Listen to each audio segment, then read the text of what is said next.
Time for another Soccer Down Here 1v1, and our tour of playoff teams in USL League One continues with the playoff matchups coming up in short order this weekend. Hanging out with us for the Charlotte Independence perspective, head coach Mike Jeffries. Coach, thanks for hanging out with us and coming back for a 1v1.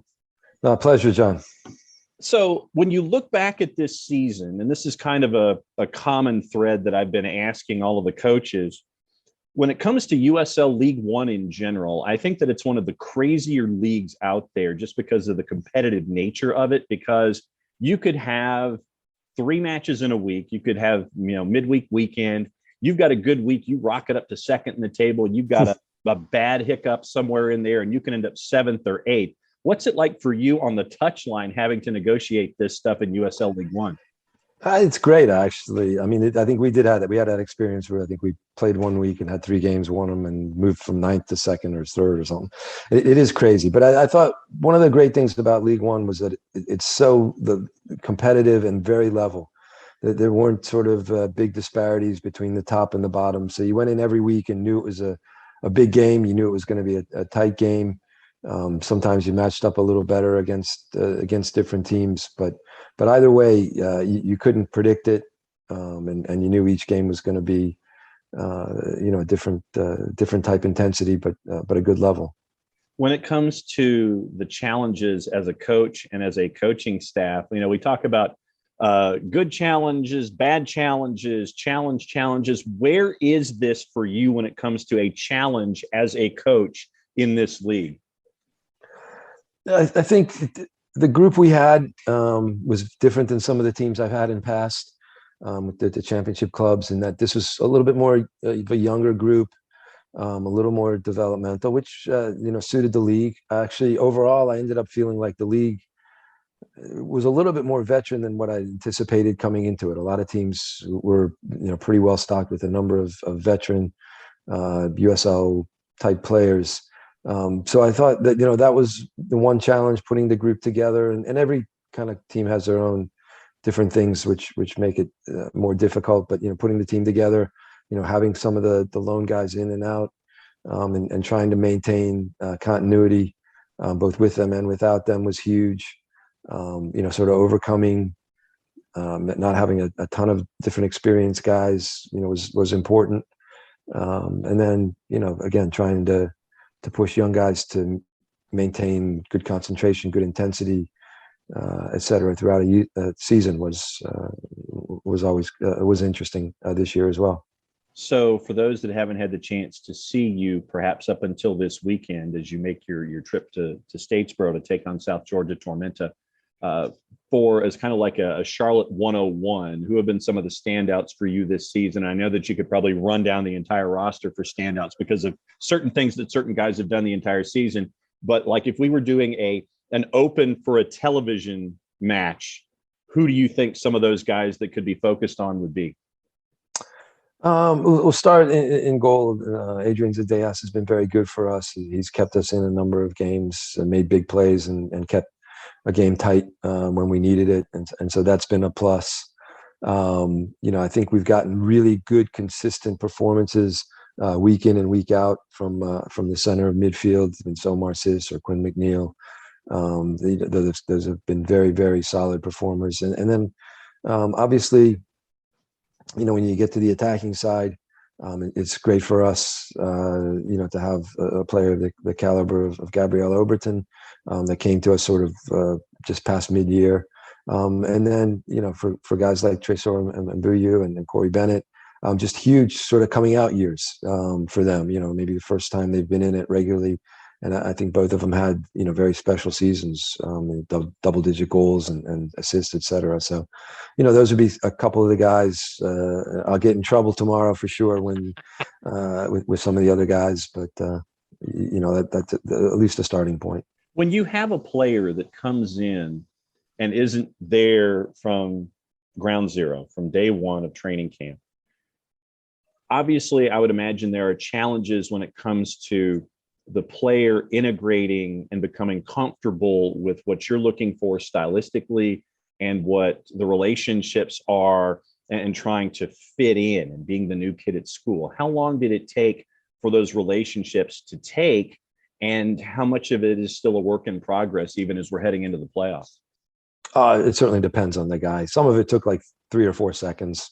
Is if you're a good player, you can come in and navigate what's going on, understand how I want to play, how the team wants to play, and sort through it. So I think that part, it can be pretty quick. I think it does mean sometimes managing the group, because as players come in, that means other players are in different situations.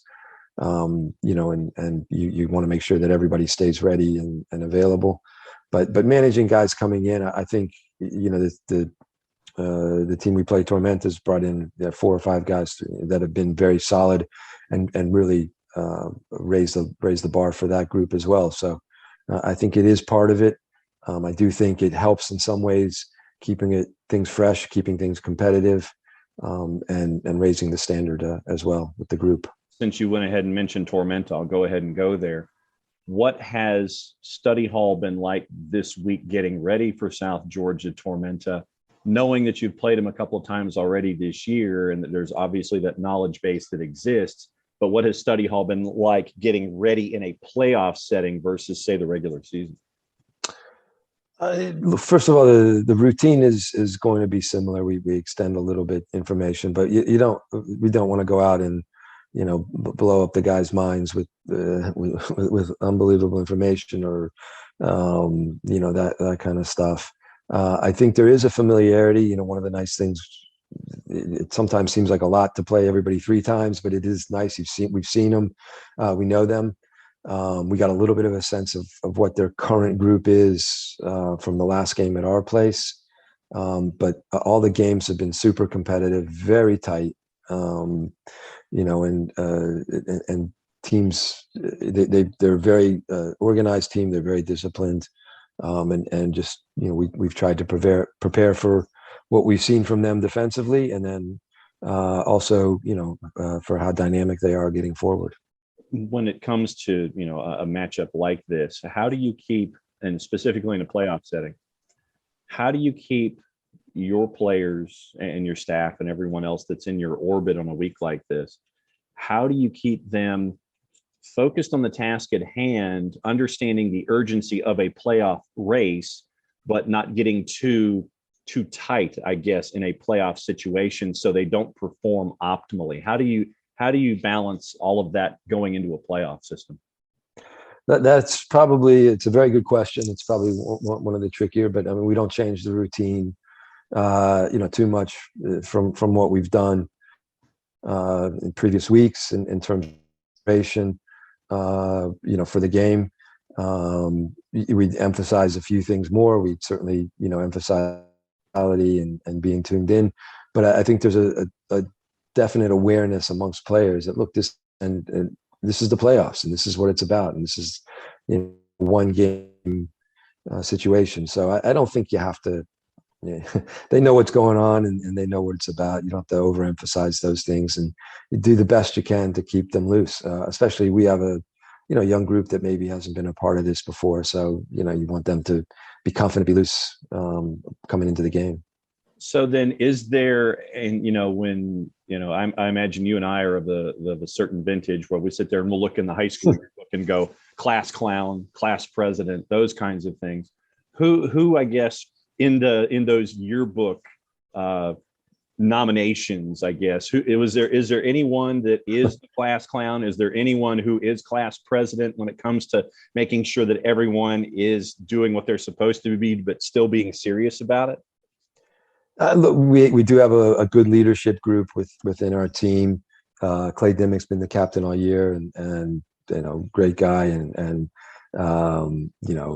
has a super personality for kind of leadership one and dealing with other players too, and so he's maintained a very steady keel throughout the year, and I think that's been a huge plus for us. If there is sort of a guy that keeps things loose within our group, it's Zendejas is always kind of joking around and testing the limits of everyone in the locker room for sure. When it comes to USL League One in and of itself, because once again, for some folks, the playoffs might be the first time that they're really getting a look at what's going on in USL League One.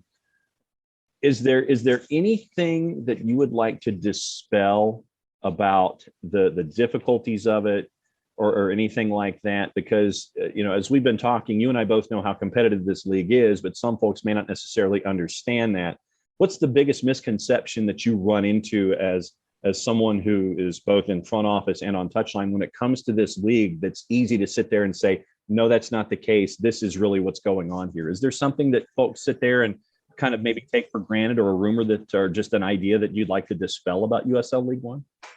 I don't know if it's a rumor, or because don't listen too much to outside stuff, to be perfectly honest. I think maybe for me that this is more or less just a developmental league, that it's sort of not really quite there. It's just an extension maybe of USL 2 and so forth, and that it's just young guys, and it's not always organized, or it's not it's just an extension of kind of USL 2 academy, etc. The league, I thought the coaches around the league they're all excellent. The teams are very well organized. As I said before, the level of experience is far higher than what I expected coming into this season. Just the number of teams that have basically 4, 5, 6, 7, 8 year pros at good levels, whether it's MLS or Championship or all League One, is pretty high. And so I think just that the levels may be a little bit better than what was anticipated, and what people maybe on the outside think for third division US League. So when it comes to a third division US League, how do you best handle travel? Because I think a lot of folks may sit there and it's like you get from point A to point B, all these kinds of things. How does the team tackle travel to make sure that everyone associated on a road trip is still going to be at optimum performance? Because I'm sure that there are these visions of, like maybe the movie Major League, where you have the bus that's 35 or 40 years old going down a 2-lane back highway, those kinds of things. What's it like prepping for travel and making sure that everybody's still 100%? And so, I mean, first, look, the USL is both for Championship and with League One has done an excellent job of setting minimum standards for it. So travel has been very solid. I can't go first class. We don't fly charter. We don't fly first class, whatever. But we do fly where it's a good distance. The buses are all new. They have Wi-Fi and outlets, so everyone's happy. And hotels are all at a decent level, decent standard. So really, the level of the league is very professional, and it shows a little bit. Sometimes we have all the teams have international guys or guys that have played overseas, and almost everyone, when they come across, they're like, wow, this is so much better than third division in blah blah, whatever place they're from. So I think the standards are good. The USL has moved away and done a really good job with setting sort of minimum levels, especially when I compare it to 7, 8 years ago when I started. So I think that's a plus, and we won't, travels at this point is not an excuse. There are some tough trips when you have to go cross country, but such is life. Last question for you, and thanks for hanging out and letting everybody know what's going on as you prep for this playoff game. Normally in TV games, the ball is kicked after, we sit there and we look at the star players, things like that, and we understand, okay, so here's the players in the spot shadow, and here's who we're looking at for both sides. Your keys to victory going up against Tormenta on the road. What are your keys to victory so Charlotte can make it to the next round? I can't answer that question. You know that. Let me ask you this. For someone who hasn't seen your team play soccer, how would you best describe what you do out there on the pitch? I think we're a team that does try to build play and is in general a pretty good possession team. we have some dynamic options getting forward, and some playmakers that can do things, that can create on their own, and have the ability to break down defenses. I feel like we play the game at a pretty good tempo, that we can move the ball pretty quickly and play and find different ways to get at teams. I think for us coming into it, we work as a group to be well organized, to be disciplined, to stay tight and compete defensively. And I think, when you look across the league, it's true, but I'd say we have a very, very competitive group of guys that want to fight, and I would say that across the league. I think most teams do, want to win, and will do the work rate that's necessary to win. Mike Jeffries, head coach and GM, Charlotte Independence, getting ready for their opening round playoff game against South Georgia Tormenta, USL League One. Coach, thanks for hanging out with us for a Soccer Down Here 1v1. Thanks for catching up with us in a very, very busy week and taking some of your incredibly valuable time hanging out with us to let everybody know what's going on. Thanks for hanging out with us for a while. We'll be keeping an eye. You're welcome, John. Thanks.